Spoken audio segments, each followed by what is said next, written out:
Every day, more customers are walking into print shops with artwork they created using AI. At first glance, it might look impressive, then you zoom in.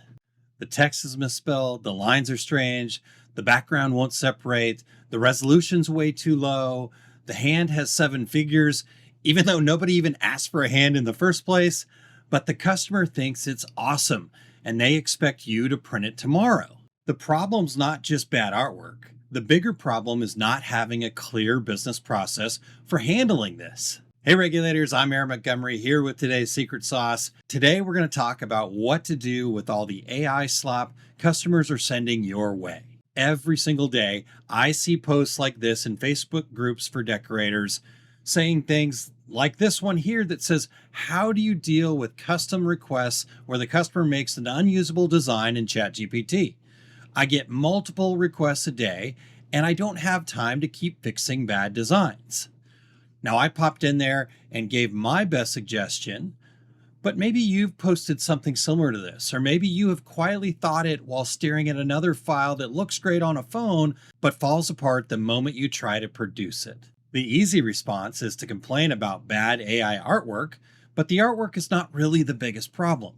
The bigger problem is not having a clear business process for what happens next. Hence the reason we head to Facebook and ask what people do. Now, this is not an artwork lesson. I'm not going to show you how to repair an AI-generated file. You've got Dane Clement for that. This is a business design special sauce. And the right answer is not the same for every shop, but with the right ingredients, you can find what's right for you. Some businesses will refuse those files and then just move on. Some will outsource the cleanup. Some will rebuild the artwork internally, and some may enjoy solving the puzzle because it gives them the chance to create more value for the customer. Any of those choices work. The mistake is making that decision one customer at a time while standing at a counter staring at an unusable file. Or maybe it's trying to decide while you're sitting in line at a grocery store trying to reply to a text message asking when the order is going to be ready for pickup. You need a policy before the next bad design arrives. So let me give you 3 things that you can do. First, clearly define what print-ready artwork means in your business. Do not assume customers understand resolution, vector files, transparent background, color separations, or including fonts. Most customers don't know those terms, and honestly, they shouldn't have to. Give them a simple explanation. For example, say print-ready artwork is a high-quality file that can be produced without being redrawn, repaired, or recreated. Then you can provide a short list of acceptable file types, the minimum resolution that you require, and the common problems that may require additional design work from you. Make sure to keep it simple. You are setting expectations, not teaching a graphic design class. The second thing you need to do is decide which artwork services your business will provide. Will you make minor corrections? Will you recreate logos? Will you rebuild an entire AI-generated design? Will you outsource complex artwork to a trusted designer? Where does free help stop and paid design work begin? This line needs to be incredibly clear. A 2-minute adjustment might be included with the order. A 45-minute rebuild should not be given away for free every single time. Your time has value, whether you're running the press, answering the phone, or cleaning up an AI image of a wolf riding a motorcycle through outer space. The third thing you need to do is explain why the artwork fee is good for the customer. Customers may think you're charging them because their file is bad.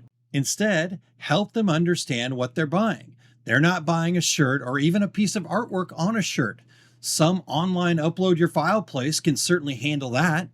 What your customers are paying for is a cleaner print. They're paying for someone to make sure the finished product looks professional and is exactly what they want and turns out how they expect.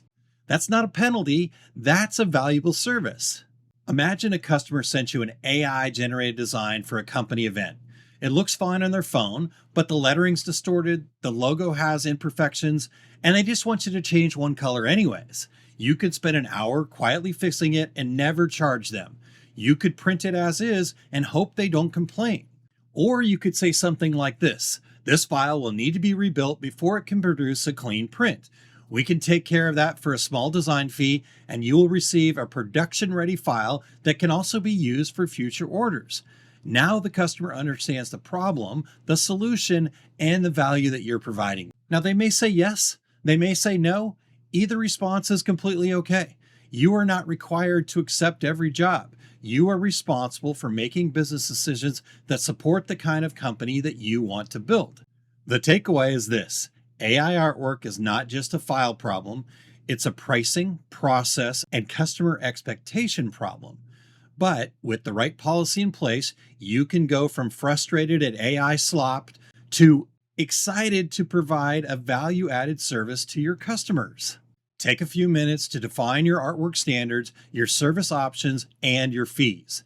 Then communicate them before the next seven-finger mascot lands in your inbox.